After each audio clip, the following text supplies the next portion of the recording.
Hannah Murray on TRE in the afternoon. Joining us on the line now is Ivana Chubbuck. She's a renowned acting coach who created a cutting-edge technique that has launched some of the most successful and lauded acting careers in Hollywood. She taught the likes of Halle Berry, Brad Pitt, Charlize Theron, Jim Carrey, Beyonce Knowles and Sylvester Stallone, to name a few. Her book, The Power of the Actor, the 12-step acting method for creating dynamic characters, has been revised and updated with new stories from notable stars she's worked with since the first edition, as well as fresh exercises she's incorporated to upgrade her 12-step program. Welcome to the show, Ivana. I feel very welcomed already with that beautiful introduction. Oh, it's lovely to have you with us. Thank you so much for joining us. So tell me a little bit about your background and how you got into becoming an acting coach. Well, I think the story goes like this. I came to Los Angeles when I was 20 years old, and I decided to become an actress. And that was the journey, the original journey. And as time went by, what actors do, they help each other out in their performances. And I found that people would say to me, I'm doing my best work I've ever done since when you talked to me about the choices you thought I should use. And people started coming to me just as friends. And then I decided to start charging. And then what happened was, ultimately, I realized that time went by really slow when I was working as an actor, but went by really fast when I was teaching, which is an indicator that I loved what I did as a teacher far more than I did as being the person in front of the camera and the celebrated one. So for me, my truth and what my needs are is to inspire others to greatness. It's not about me, it's about you. And that's really important to me to as my legacy, to be able to help people's dreams come true and doing great work. Oh, fantastic. It's funny, isn't it, how you believe your path can be one way and then it can take a different turn and become something very different. Well, what's interesting about that is I always say be open to whatever life is bringing to you, because if you have a set plan, it's bound to go wrong. But if you allow yourself to be able to be open to whatever path is supposed to find its way, it will organically find its way, but you have to be open to it. And I started with one journey. I was open to whatever journeys were going to come as a result of that information. And and what ended up happening is I'm doing what I love doing, and I'm finding great success in doing it. But success was not the reason that was. I always find that people's purpose is to make money, just money and fame. Then chances are you're not gonna do well. Your heart has to have a passion. And when you have a passion, you can work many, many, many hours without even realizing you've worked that many hours. That the actual time that you're working doesn't even feel like work. It's inspiring, and you're emboldened to do interesting and cross the boundary, push the envelope kinds of information. And that's what we want to do. We want to be open to whatever is going to come your way. Sometimes we just don't know. I had a friend that was a jazz musician, and that's what he thought he wanted to do. And he realized, I'm not sure this is really what my passion is. So he went back to school and took a whole bunch of classes of just all kinds of different things at university. And he ended up finding ultimately that he loved being a nuclear physicist. And now he's a very important nuclear physicist. And on weekends, he does bar mitzvahs and weddings to apply his craft as a musician. But I make joke. But the point is, he still applies it in a way, but his real passion is nuclear physics. Yeah. And so, and who would have thought? I mean, he just was open to the possibility of whatever was creating an enthusiasm and a passion. Yeah, very important. So with your acting method, we hear about various acting methods over the years, some that have been quite immersive. I remember Daniel Day-Lewis talking about how he really gets into the character and kind of becomes that person and lives as that person in order to really get into the character. And I remember people thinking, gosh, that must, really take over your life. How would you explain your acting techniques then that you teach people? Well, it's not too far afield of what he does, but basically, what I do is use the sciences of what creates true human behavior. What happens is that we're trying to recreate the truth. We want to become the character. But how do we do this? In my system, I use the science of behavioral science, of psychology, the science of cultural anthropology, which means that you can take information of what creates culture, different periods of time, in different parts of the world that you may never have experienced, of course, or times, points of time that you never would have experienced because you're of a certain age or it happened so long ago, is that all this information gives us like a true scientific application to exploring the human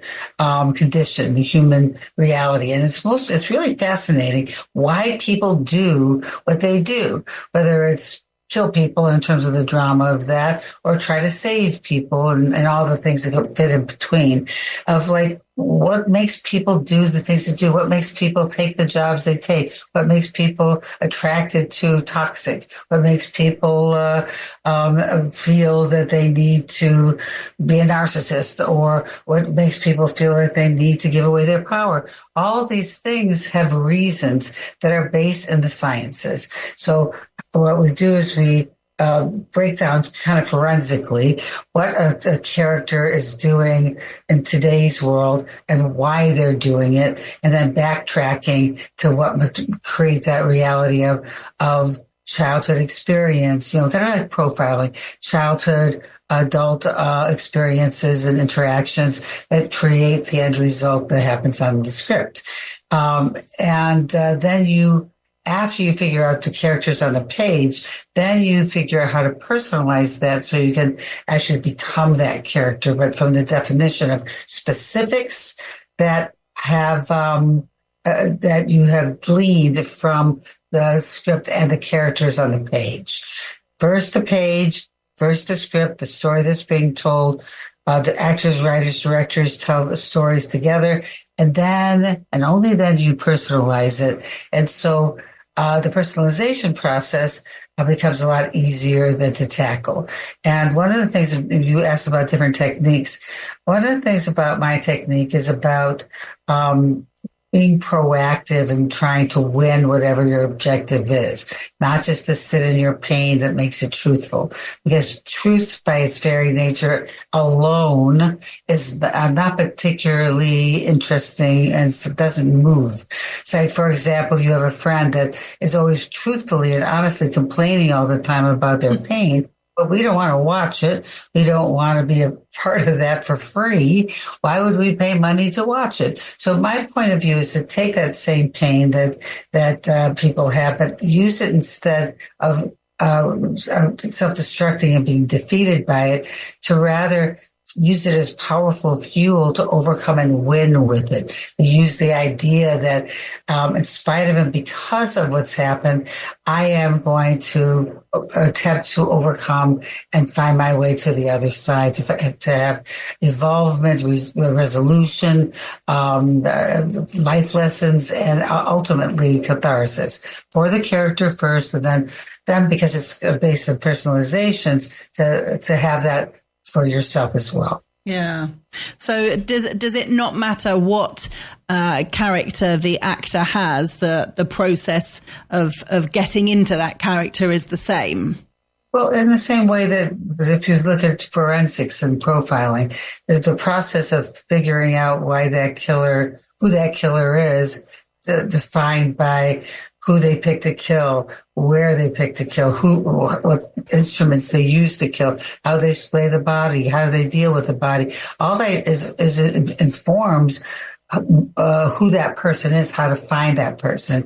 It's very fascinating. The science of profiling, which is basically what I do. But it's for the creating a character that's accurate and authentic and organic and gritty and raw and fun to watch because it's in the moment. And so it's, yes, it's basically, it's like we're profiling our characters, whether they're good or bad. Yeah. And do you think there's a certain type of character that people in general find it easier to get into than others? You know, you often hear actors talking about how it's much more fun and interesting to play a nasty person or an evil character than just a kind of plain Jane type person. Yes, it absolutely is. But part of that reason is because they're so complicated. And it's more fun to investigate layers and the riches of what why that person also has a righteous reason to be what they do. But ultimately they do evil things. So I call it righteous reasons for evil behavior. And that's like just riches of information. However, this is what they're missing. They're missing the idea that even really good people, heroic people, saintly people have the dark side too. Because without the dark side, the light wouldn't mean anything. And so it's like, it should be just as interesting and just as fun to be able to play, like in quotes, the good people, because sometimes good people have very narcissistic reasons to be good. And they're being selfless. And even Mother Teresa said on her deathbed, she said, I want everybody to know that it was me that did this stuff. We know her name for a reason. And even though she was in the back areas of leper colonies that we would never know who she is, because who hangs out in leper colonies, but she made sure that people knew, because and there's nothing wrong with it. It doesn't take away how good she was, because she was an amazing woman.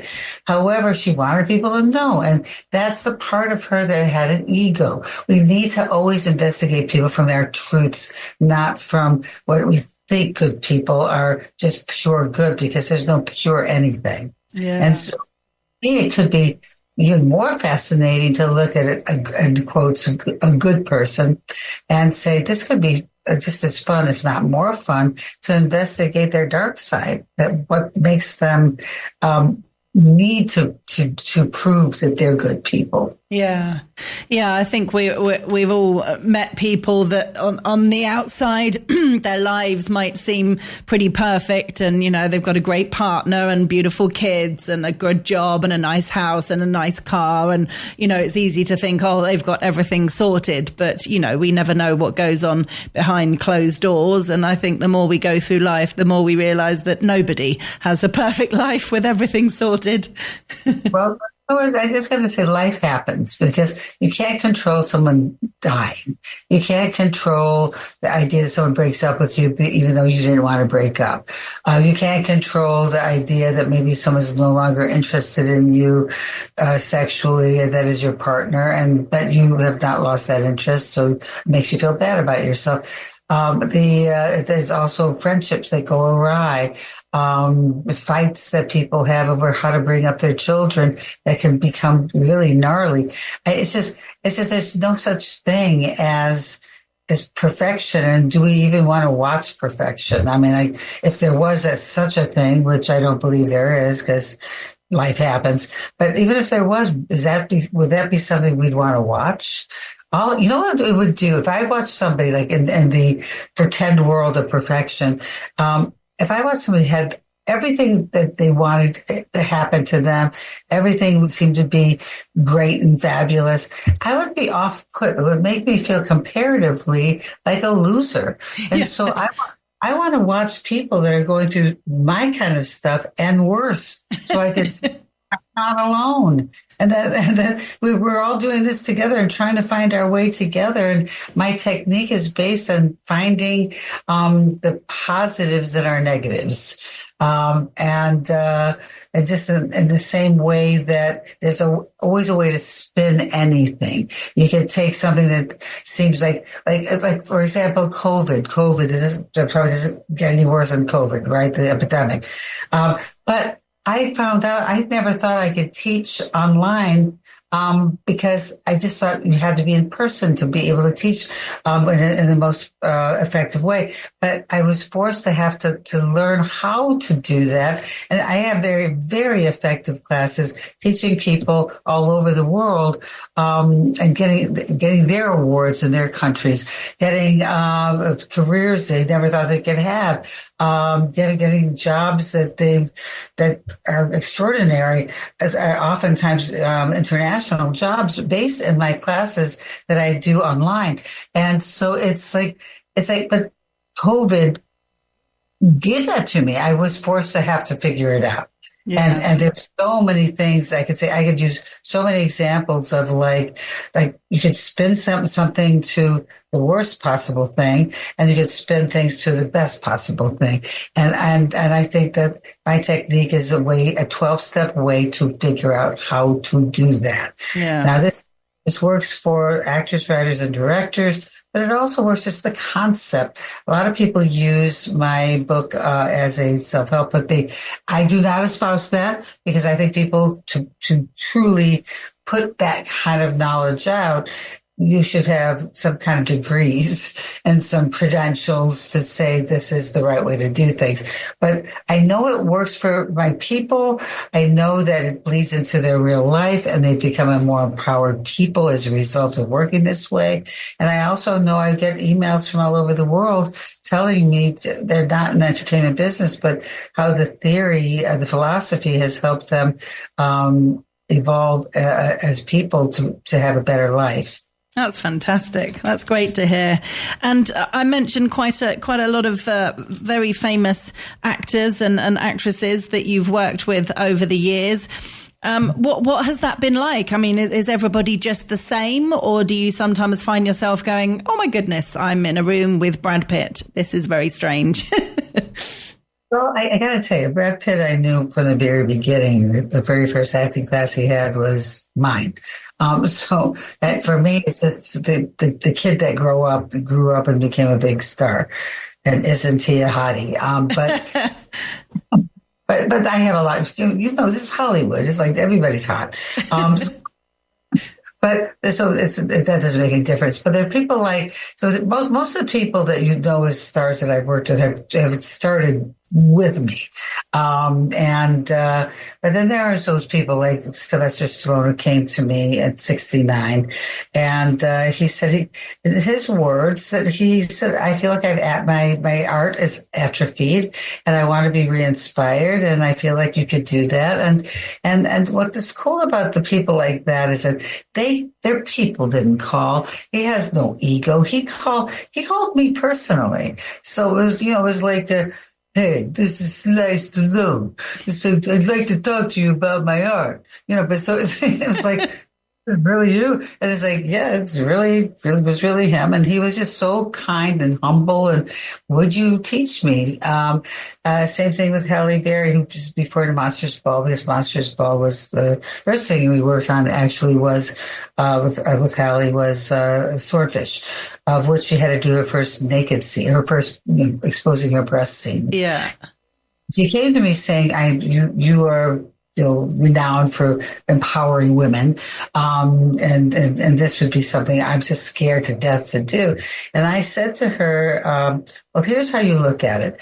Hugh Jackman, your co-star, who's the one who's going to be exposing your breasts too, is a man. Just imagine that, what your breasts are for is mammary glands. They're meant to just feed children. That's what they're there for. Yeah. Now imagine kind of power you have over a hot guy like Hugh Jackman that you expose your boobs and he goes, and he gets all kind of, freaked out and just doesn't know what to do. And it's like literal 2-second exposing of it. I think about the power you have over people just from mammary glands. And she said, well, that's a really great way to look at it. And I said, So you can have kind of like that insight. self joke for yourself. It's like, I just made Hugh Jackman, be freaked out and loving what I'm showing him from my mammary glands. And so, and that began our relationship. A long-term relationship has lasted many, many, many years. And of course, our work on Monsters Ball, which is just a lot of hard work. It's like if you are somebody that thinks that acting is easy or just natural talent is going to get you there, think about Daniel Day-Lewis from the beginning of our conversation. Is that it takes a lot of work and a lot of exploration and a lot of discovery and a lot of detective work and a lot of gleaning between the lines of what a person like this does or thinks. And then the 12 steps of my book gives an easy, a practical way to apply script analysis, because when I was acting, I found that most of the books about acting were very theoretical, and I didn't know what to do with that. And so I thought, someone needs to write a book on how to actually do it, a real nuts and bolts approach. And that's what I did. And there's exercises in how to get organic fear, how to feel pregnant, organically feel pregnant, how to really feel when someone's dying or from the point of view of the person actually dying, how to really feel those feelings like it's really happening, how to really get to stoned or drunk and really feel like you're drunk or stoned or whatever. And there's formulas for so many things that will help people really get there in a way that's accurate, where like involuntary things like for the fear that your pupils will literally contract, your skin will pale, and your heart will beat faster. And you can't control that, but these exercises actually create these real, true experiences from following the formulas based in the book. Oh, it's fantastic. Very, very clever. Well, if people want to get a copy of The Power of the Actor, revised and updated, the Chubbuck technique, it's available on our website, tre.radio, and it's by Ivana Chubbuck, who we've been chatting with today. Ivana, thank you so much for joining us. Lovely to chat with you. And me to you. And thank you for asking really good questions. Oh, pleasure. Thank you very much. Take care. Bye-bye.